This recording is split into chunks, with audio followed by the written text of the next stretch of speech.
இந்த காட்சி கேரளா மாநிலம்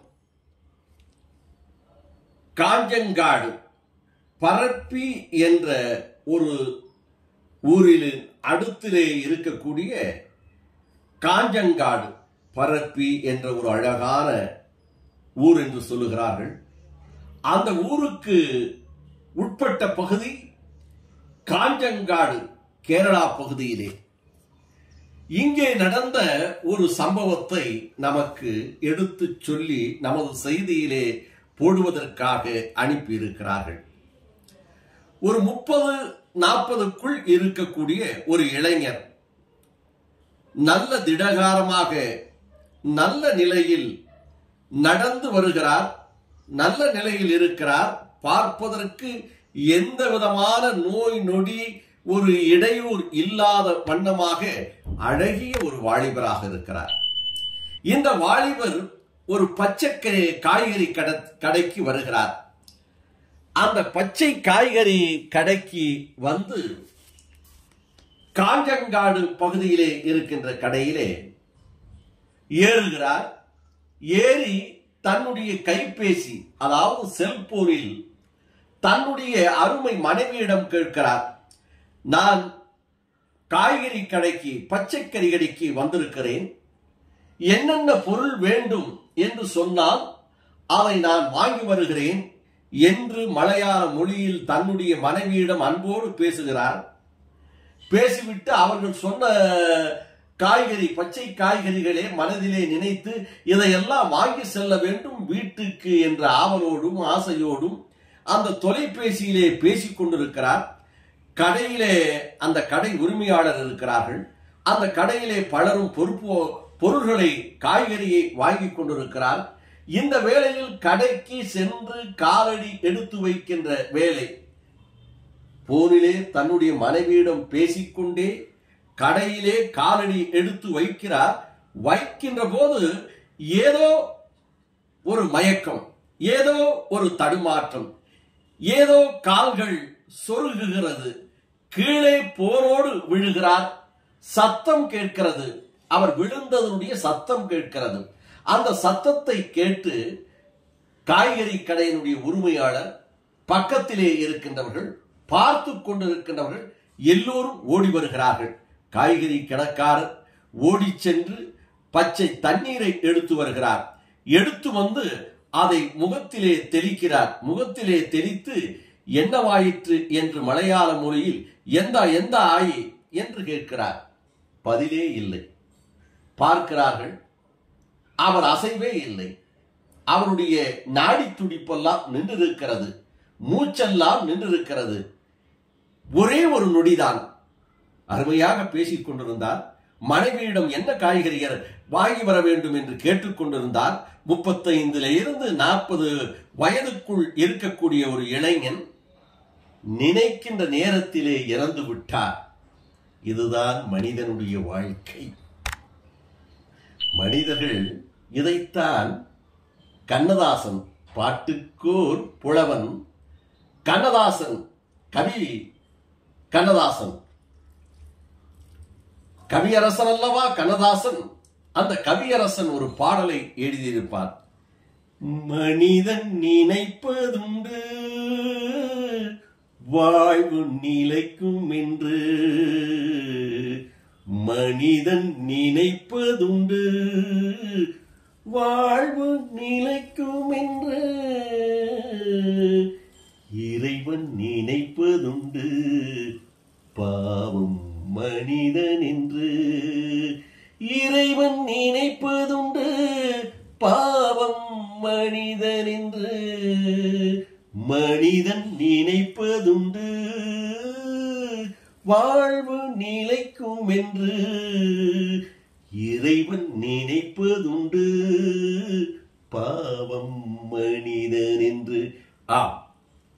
வாழ்வு நிலைக்கும் என்று மனிதன் எண்ணுகிறான், ஆசைப்படுகிறான், ஏதேதோ செய்ய வேண்டும் என்று திட்டம் போடுகிறான்.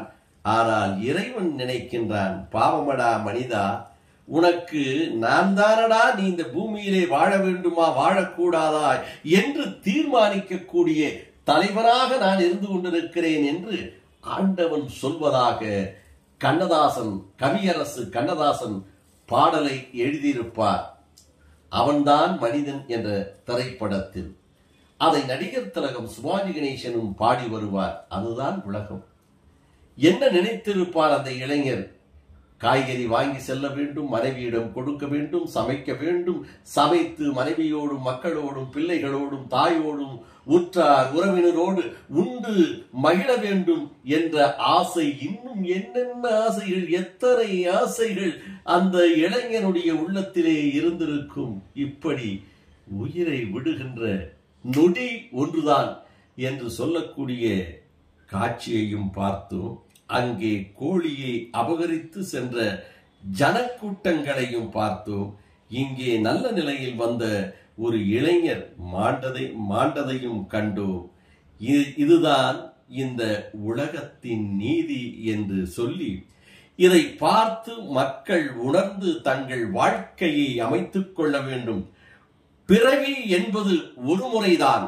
அந்த ஒருமுறை பிறவியில் உன்னத வாழ்க்கை வாழ்ந்து எல்லோரும் நேசத்தோடும் பாசத்தோடும் பரிவோடும் கருணையோடும் வாழ வேண்டும் என்பதுதான் நீலமலை தொலைக்காட்சியினுடைய எண்ணம். அதற்காகவே இந்த செய்தி என்று சொல்லி, ഇത് കണ്ട, ഇത് ഇന്നലെ കാഞ്ഞങ്ങാട് നമ്മുടെ പരപ്പയിൽ, മലയോര മേഖലയായ പരപ്പയിൽ വെച്ചിട്ട് ഒരു ചെറുപ്പക്കാരൻ, അദ്ദേഹത്തിൻ്റെ പെട്ടെന്നുള്ള മരണമാണ്. സ്വന്തം ഭാര്യയോട് ഫോണിൽ സംസാരിച്ച് കൊണ്ടൊരു കടയിലേക്ക് കയറി വരുന്ന ഒരു രംഗമാണ്. ആ സമയത്താണ് അദ്ദേഹം അവിടെ കുഴഞ്ഞു വീണ് മരിക്കുന്നത്. നമ്മളിതിലൊരുപാട് ചിന്തിക്കാനുണ്ട്. പടച്ചവൻ നമ്മളൊക്കെ പെട്ടെന്നുള്ള മരണത്തിനെ തൊട്ട് കാക്കട്ട് എന്ന് പ്രാർത്ഥിക്കലേ വഴിയുള്ളൂ. അദ്ദേഹത്തിൻ്റെ എന്തെല്ലാം സ്വപ്നങ്ങളാണ്, എന്തെല്ലാം ആഗ്രഹങ്ങളാണ് ഒരു നിമിഷ നേരം കൊണ്ട് തകർന്നടിഞ്ഞത്. നമ്മുടെ ഈ ലോകത്ത്, ഈ ഭൂമിയിൽ നമ്മൾ അഹങ്കരിച്ച് നടക്കുന്നു. പലതിൻ്റെ പേരിൽ അഹങ്കരിക്കുന്നു. ശരീരത്തിൻ്റെ പേരിലായാലും സമ്പത്തിൻ്റെ പേരിലായാലും ഏത് വിഷയമായാലും സ്ഥാനമാനത്തിൻ്റെ പേരിലായാലും എല്ലാത്തിലും നമ്മൾ അഹങ്കരിച്ച് നടക്കുന്ന ഒരു സമൂഹമാണ് ഇന്ന് നമ്മുടെ ഇടയിലുള്ളത്. പക്ഷേ ഇത് ഒരു നിമിഷ നേരം കൊണ്ട് അദ്ദേഹം ഒരു കടയിലേക്ക് സാധനം വാങ്ങാൻ വേണ്ടി വീട്ടിലേക്ക് ഫോൺ ചെയ്ത് സംസാരിക്കുന്നതിൻ്റെ ഇടയിൽ അദ്ദേഹത്തിൻ്റെ മരണം പിടികൂടുകയാണ്. വളരെ ചിന്തിക്കാനുള്ള കാരണം, നമ്മളെന്തും മറ്റുള്ളവർക്ക് വേദനപ്പെടുത്തുന്ന, മറ്റുള്ളവരെ ദുഃഖിപ്പിക്കുന്ന, മറ്റുള്ളവർക്ക് ബുദ്ധിമുട്ടുണ്ടാകുന്ന ഒരു പ്രവൃത്തിയോ ഒരു വാക്കോ നമ്മിൽ നിന്നുണ്ടാവാൻ പാടില്ല എന്ന് തന്നെയാണ്. കാരണം നിമിഷം മതി. ഒരു നിമിഷ നേരം കൊണ്ടാണ് എല്ലാം അവസാനിക്കുന്നത്. ഒരു സെക്കൻഡ് കൊണ്ടാണ്. നമുക്കൊന്ന് പൊരുത്തപ്പെടാൻ പോലും, ആരോട് ക്ഷമ ചോദിക്കാൻ പോലും ഒരു സമയമില്ല.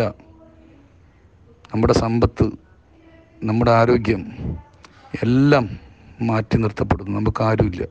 അങ്ങോട്ടുള്ള ജീവിതം നമ്മൾ ഒറ്റക്ക്. ചിന്തിക്കാൻ വേണ്ടിയിട്ടാണ് ഇത്. എത്രയും വരും മനസ്സുകൊണ്ട് ഇരുന്ന് ചിന്തിക്കാനുള്ളൂ ഈ ഒരു കാര്യം.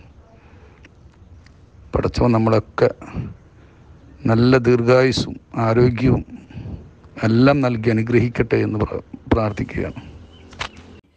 இத்தோடு இந்த செய்தியை நிறைவு செய்கிறோம். இது போன்ற செய்திகளை உங்கள் நீலமலை தொலைக்காட்சியில், உங்கள் நீலமலை தொலைக்காட்சி யூடியூபிலும் கண்டு மகிழ எண்ணம் டிவி யூடியூப் பகுதியிலே சென்று சப்ஸ்கிரைப் செய்து பெல் பட்டனை அமர்த்தி நீங்கள் அங்கத்தினராக மாற வேண்டும்.